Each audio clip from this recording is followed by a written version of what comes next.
ఓం శాంతి 17/6/2024 సాకార ఈశ్వరీయ మధుర మహావాక్యాలు. మధురమైన పిల్లలారా, స్మృతి మరియు చదువుల ద్వారానే డబల్ కిరీటం లభిస్తుంది. అందువలన మీ లక్ష్యమును ముందుంచుకొని దైవీ గుణాలను ధారణ చేయండి. ప్రశ్న: విశ్వ రచయిత అయిన తండ్రి పిల్లలైన మీకు ఏ సేవ చేస్తారు? జవాబు: 1. పిల్లలకు అనంతమైన వారసత్వంనిచ్చి సుఖీలుగా చేయడమే తండ్రి చేయు సేవ. తండ్రి వలె నిష్కామ సేవను ఇతరులెవ్వరూ చేయలేరు.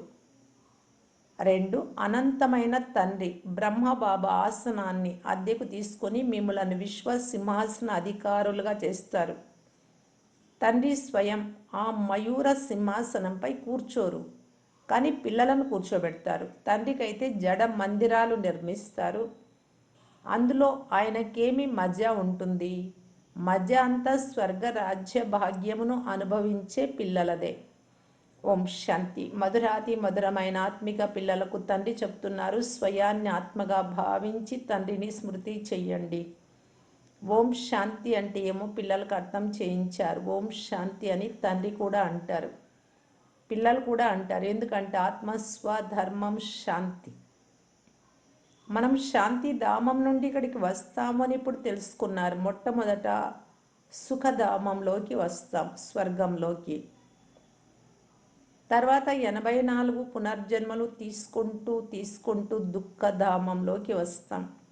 ఇది గుర్తుంది కదా. పిల్లలు 84 జన్మలు తీసుకుంటారు, జీవాత్మలుగా అవుతారు. తండ్రి జీవాత్మగా అవ్వరు. నేను తాత్కాలికంగా ఇతడి శరీరాన్ని ఆధారంగా తీసుకుంటాను. శరీరం లేకుంటే ఎలా చదివిస్తాను అని అంటారు. పదే పదే పిల్లలకు మన్మనాభవ అని, మీ రాజ్యమును స్మృతి చేయండి అని ఎలా చెప్తాను? దీనిని ఒక్క సెకండ్లో విశ్వరాజ్యం పొందడం అని అంటారు. వారు అనంతమైన తండ్రి కదా, అందుకే అనంతమైన సంతోషాన్ని, అనంతమైన వారసత్వాన్ని తప్పకుండా ఇస్తారు. తండ్రి చాలా సులభమైన మార్గం తెలియజేస్తారు. ఇప్పుడు ఈ దుఃఖధామమును బుద్ధి నుండి తొలగించి వేయమని చెప్తున్నారు. వారు నూతన ప్రపంచమైన స్వర్గమును స్థాపన చేస్తున్నారు. దానికి అధికారులుగా అయ్యేందుకు నన్ను స్మృతి చేస్తే మీ పాపాలు నశిస్తాయి. మీరు మళ్ళీ సతో ప్రధానంగా అవుతారు. దీనిని సహజ స్మృతి అని అంటారు. పిల్లలు వారి లౌకిక తండ్రిని ఎంత సులభంగా గుర్తు చేసుకుంటారో అలా పిల్లలైన మీరు అనంతమైన తండ్రిని సులభంగా స్మృతి చేయాలి.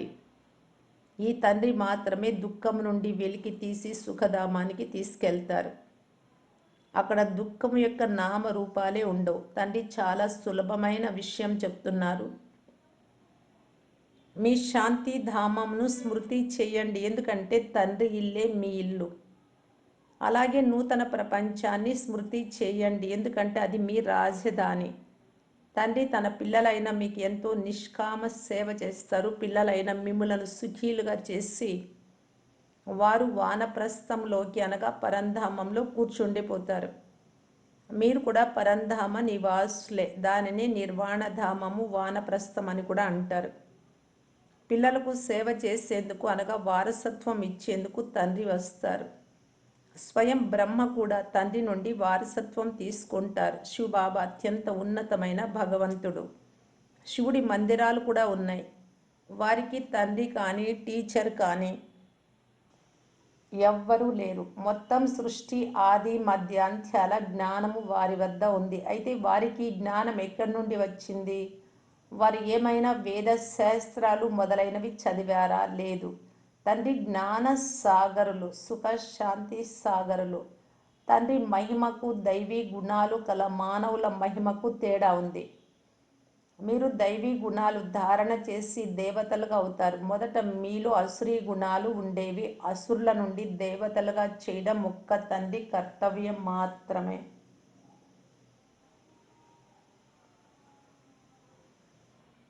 మీ లక్ష్యం కూడా మీ ఎదుటనే ఉంది.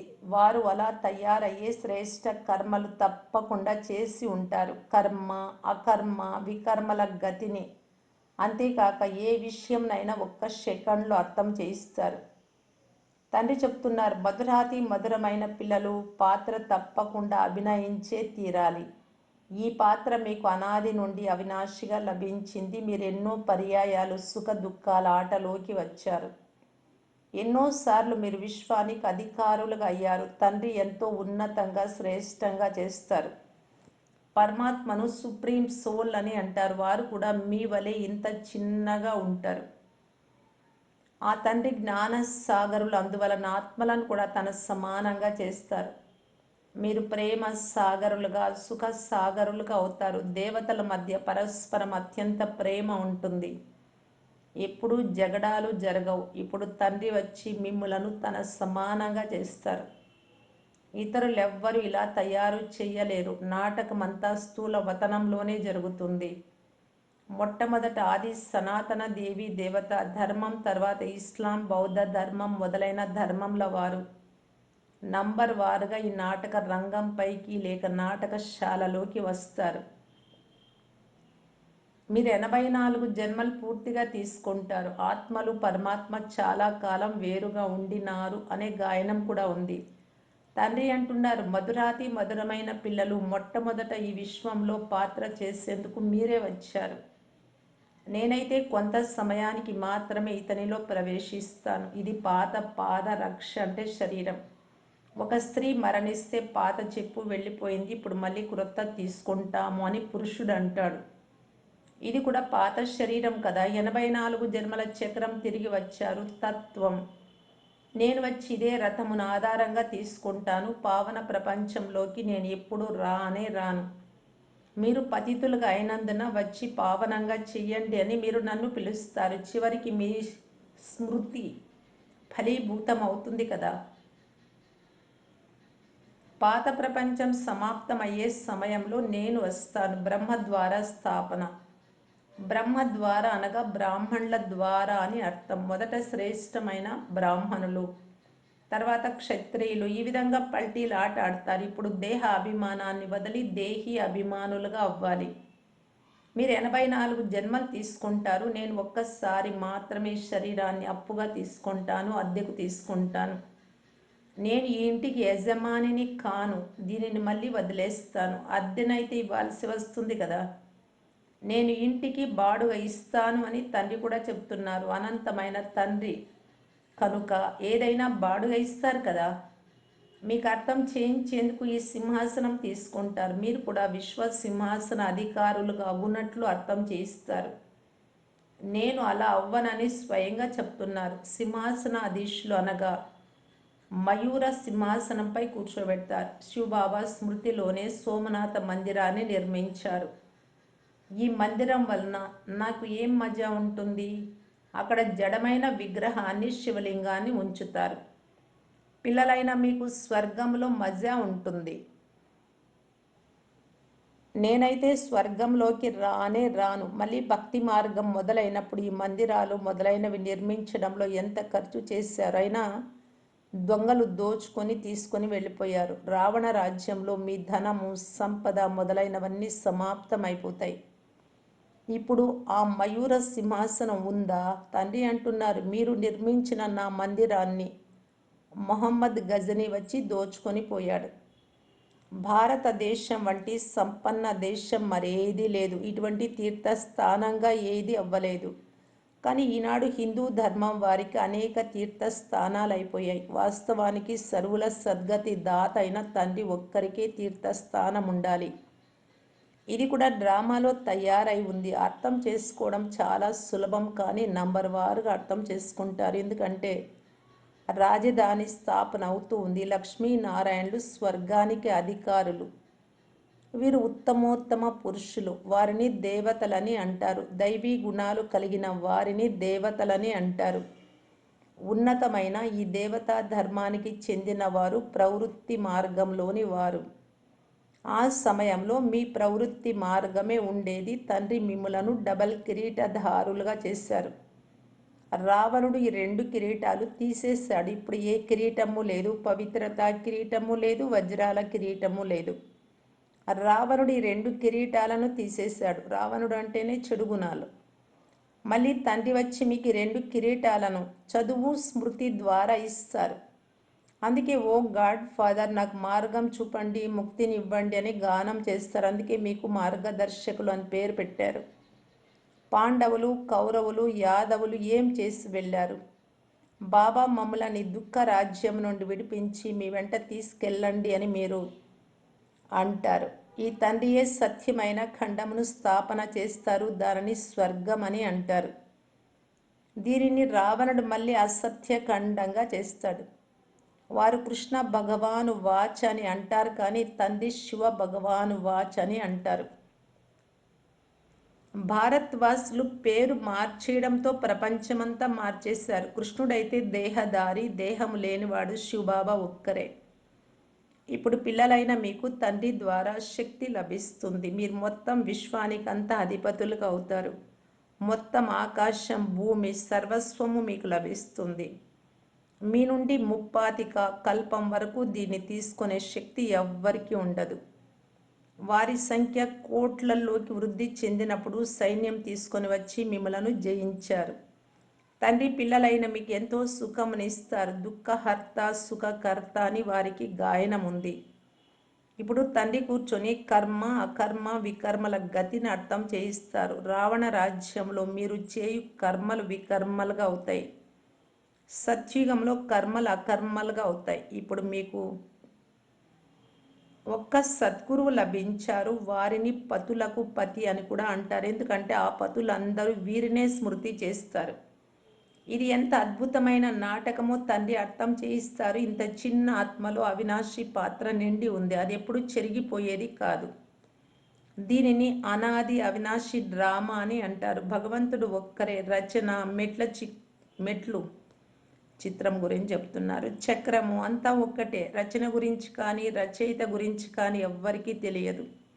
ఋషులు మునులు కూడా మాకు తెలియదని అనేస్తారు. ఇప్పుడు మీరు సంగమ యుగంలో కూర్చొని ఉన్నారు. ఇప్పుడు మీకు మాయతో యుద్ధం జరుగుతోంది.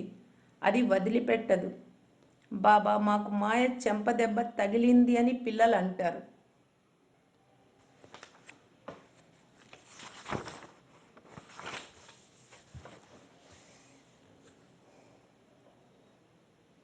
పిల్లలారా, సంపాదించినదంతా పోగొట్టుకున్నారా? స్వయం భగవంతుడే మిమ్మల్ని చదివిస్తున్నారు కనుక మంచి రీతిగా చదువుకోవాలి. ఇటువంటి చదువు మీకు మళ్ళీ 5000 సంవత్సరాల తర్వాతనే లభిస్తుంది. మంచిది. మధురాతి మధురమైన అపురూపమైన పిల్లలకు మాతాపిత బాప్దాదాల ప్రియ స్మృతులు మరియు గుడ్ మార్నింగ్. ఆత్మిక పిల్లలకు ఆత్మిక తండ్రి నమస్తే. ధారణ కొరకు ముఖ్య సారం. ఫస్ట్ పాయింట్, ఈ దుఃఖధామం నుండి బుద్ధి యోగాన్ని తొలగించి నూతన ప్రపంచ స్థాపన చేసి తండ్రిని స్మృతి చేయాలి. సతో ప్రధానంగా తయారవ్వాలి.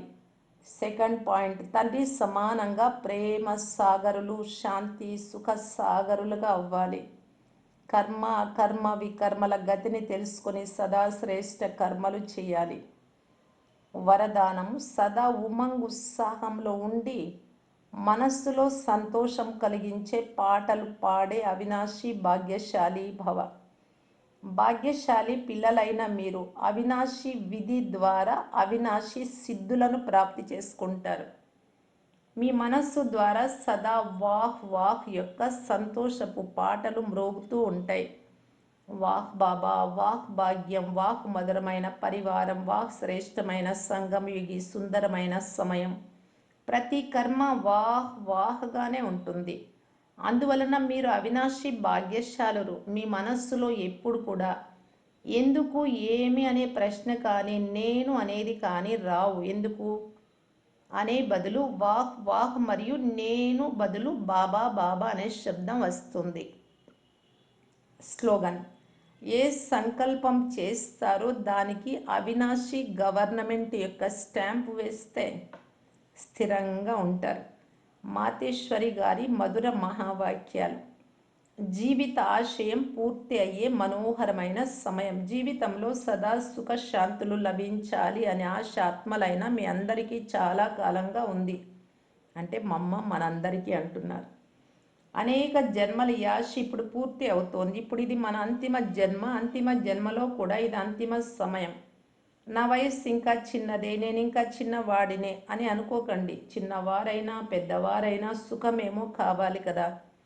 అయితే దుఃఖం ఎందుకు లభిస్తుంది అన్న జ్ఞానం కూడా కావాలి. పంచ వికారాలలో చిక్కుకున్నందున కర్మ బంధనాలు ఏవైతే తయారయ్యాయో వాటిని పరమాత్మ స్మృతి అనే అగ్ని ద్వారా భస్మం చెయ్యాలి అని ఇప్పుడు మీకు జ్ఞానం లభించింది. ఇది కర్మ బంధనాల నుండి విడుదలయ్యేందుకు సులభమైన ఉపాయం. సర్వశక్తివంతులైన ఈ బాబాను నడుస్తూ తిరుగుతూ శ్వాస శ్వాసలో స్మృతి చెయ్యండి. ఇప్పుడు ఈ ఉపాయము తెలిపే సహాయం స్వయం భగవంతుడే వచ్చి తెలుపుతున్నారు. కానీ ఇందులో ప్రతి ఆత్మ పురుషార్థం చేయాలి. పరమాత్మ అయితే తండ్రి, టీచరు, గురువు రూపంలో వచ్చి మనకు వారసత్వం ఇస్తారు కనుక మొదట తండ్రి వారిగా అయిపోవాలి. తర్వాత టీచర్ ద్వారా చదువుకోవాలి. ఆ చదువు ద్వారా భవిష్య జన్మ జన్మాంతరాలకు సుఖ ప్రారంధం తయారవుతుంది. అనగా పురుషార్థ అనుసారం జీవన్ముక్తిలో అధికారం, పదవి లభిస్తాయి. గురువు రూపంలో పవిత్రంగా చేసి ముక్తిని ఇస్తారు. ఈ రహస్యాన్ని అర్థం చేసుకొని ఇటువంటి పురుషార్థం చేయాలి. పాత ఖాతాను సమాప్తం చేసుకొని నూతన జీవితాన్ని తయారు చేసుకునే సమయం ఇదే. ఈ సమయంలో ఎంత పురుషార్థం చేసి మీ ఆత్మను అంత పవిత్రంగా చేసుకుంటారో అంత శుద్ధమైన రికార్డును నింపుకుంటారు.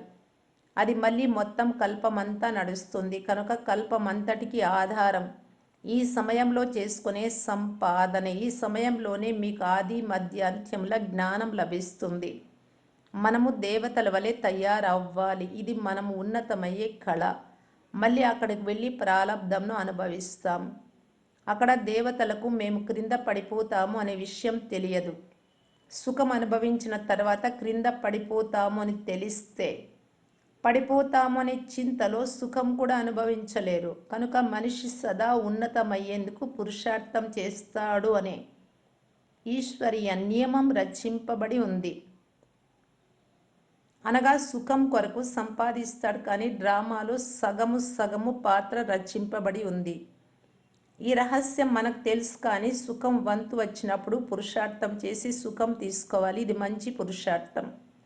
నటించేటప్పుడు చూసేవారు హియర్ హియర్ వాహ్ వాహ్ అని మెచ్చుకునే విధంగా పాత్ర చేయడం నటుని కర్తవ్యం. అందువలన హీరో హీరోయిన్ల పాత్ర దేవతలకు లభించింది. వారి స్మృతి చిహ్న చిత్రాలు పూజింపబడుతున్నాయి, మహిమ చేయబడుతున్నాయి. నిర్వికార ప్రవృత్తిలో ఉంటూ కమల పుష్ప స్థితిని తయారు చేసుకోవాలి. ఇదే దేవతల గొప్పతనం. దీనిని మర్చిపోవడం వలనే భారతదేశానికి దుర్దశ వచ్చింది. ఇప్పుడు మళ్ళీ ఇటువంటి జీవితం తయారు చేసే పరమాత్మ స్వయంగా వచ్చారు. వారి చేయి పట్టుకున్నందున జీవిత నావ తీరానికి చేరుకుంటుంది. అవ్యక్త ఇషారా కర్మయోగిగా కావటానికి బాప్దాదా తెలియజేస్తూ ఉన్నారు. ఏ విధంగా సాకారంలో ఎక్కడికైనా వెళ్ళి వచ్చే సహజ ప్రాక్టీస్ ఉంటుంది, అలాగే ఆత్మ తన కర్మాతీత అవస్థలో ఉండే ప్రాక్టీస్ ఉండాలి. ఇప్పుడిప్పుడే కర్మయోగి అయి కర్మలోకి రండి. కర్మ సమాప్తి అయిన వెంటనే కర్మాతీత అవస్థలోకి వెళ్ళిపోవాలి. నిమిత్త మాత్రంగా కర్మ చేయటానికి కర్మయోగి, మరి వెంటనే కర్మాతీత్. దీని కొరకు ట్రస్టీగా భావించి డబల్ లైట్గా ఉండాలి. ఏ విధంగా కర్మలోకి రావడం స్వాభావికం అయిందో అలాగే కర్మాతీత్గా కావడం కూడా స్వాభావికంగా అయిపోవాలి. ఓం శాంతి.